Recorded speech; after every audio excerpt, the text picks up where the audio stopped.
நாளுக்கு ஒரு வார்த்தை.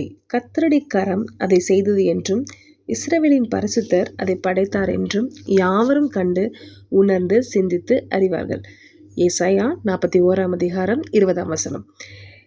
இதில் ஆண்டவருடைய கரம் இது செய்துச்சு அப்படின்னு சொல்லி எல்லாரும் பார்த்து கண்டு உணர்ந்து சிந்தித்து கொள்வாங்க அப்படின்னு சொல்லி போட்டிருக்கு.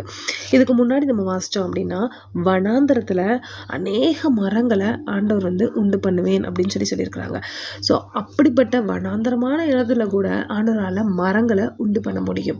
நம்ம லைஃப்லேயும் இன்றைக்கு அநேக வனாந்தரமான காரியங்கள் இருந்தாலும், நம்ம லைஃப்பில் எதுவுமே நடக்காமல் எல்லாமே நெகட்டிவாக நடந்துட்டு இருந்தாலும், ஆண்டவர் அந்த இடத்துலையும் நமக்காக எல்லா மரங்களையும் விளைய செய்ய தேவனால் முடியும்.